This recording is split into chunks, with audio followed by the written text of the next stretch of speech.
안녕하세요.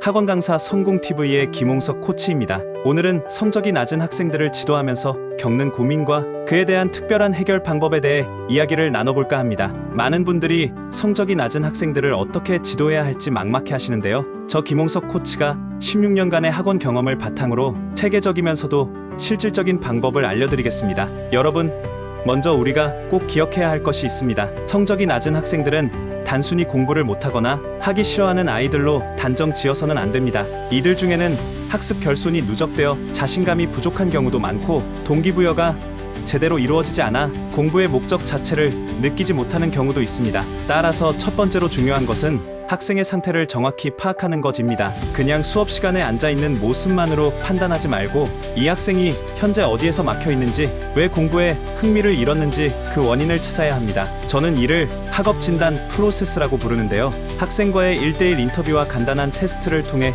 이 과정을 시작할 수 있습니다. 학원 내에서 미리 준비된 체크리스트를 활용한다면 더욱 효과적입니다. 일단 가장 중요한 것은 학생과 차분하게 상담을 이어가야 합니다. 처음부터 학생이 마음 편하게 얘기하지 않을 겁니다. 마음의 문을 열 때까지 강사님은 여유있게 기다려줘야 합니다. 자, 이제 학생의 상태를 파악했다면 그 다음 해야 할 일은 바로 단기 목표 설정입니다. 많은 강사분들이 성적이 낮은 학생들을 지도할 때 최종 목표를 지나치게 크게 둔다거나 너무 완벽한 결과를 기대하면서 학생에게 과도한 부담을 주는 경우가 있습니다. 하지만 학생이 할 수 있는 쉽고 작은 목표부터 시작해야 합니다. 예를 들어 오늘 영어 단어 10개를 외우게 한다거나 수학 기본 공식을 하나 숙지하게 하는 것이죠. 이렇게 단기 목표를 성취할 때마다 작은 성공 경험이 쌓이게 되고, 그것이 점점 더 큰 학습 동기로 이어질 수 있습니다. 저는 이를 성공의 피드백 루프라고 부릅니다. 특히나 저는 수학 강사로서 일부러 기초 문제와 연산 문제가 가득한 학생이 충분히 잘 풀어올 수 있는 자료를 제공합니다. 그럼 학생 스스로도 할 수 있다는 자신감을 갖게 되더라고요. 작은 목표를 달성했을 때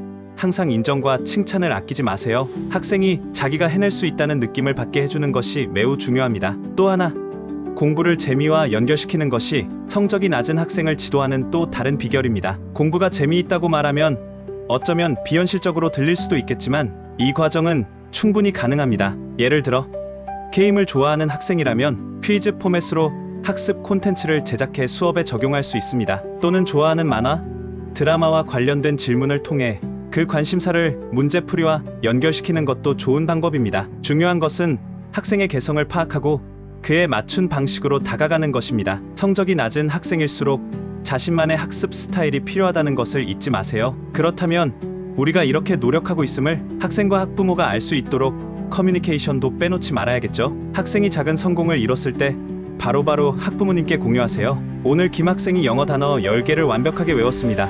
처럼 구체적으로 말입니다. 이렇게 긍정적인 결과를 자주 공유하면 학부모님은 물론 학생도 뿌듯함을 느끼며 더 큰 동기부여를 받게 됩니다. 또한 이런 과정을 통해 학부모님들은 우리 학원과 강사를 더욱 신뢰하게 되고 학생 역시 자신이 잘하고 있다는 확신을 얻게 됩니다. 결국 성적이 낮은 학생을 지도하는 데 가장 중요한 것은 작은 성공을 통해 자신감을 심어주는 것, 학생 개개인의 학습 스타일에 맞춘 재미와 동기를 부여하는 것, 그리고 끊임없는 소통입니다. 여러분의 진심 어린 노력과 체계적인 관리가 학생의 성적 향상으로 이어질 것입니다. 오늘 이야기했던 방법들을 활용해 성적이 낮은 학생들도 큰 변화의 가능성을 만들어 보세요. 학원 강사 성공TV의 김홍석 코치였습니다. 성공을 향한 여러분의 열정을 응원합니다.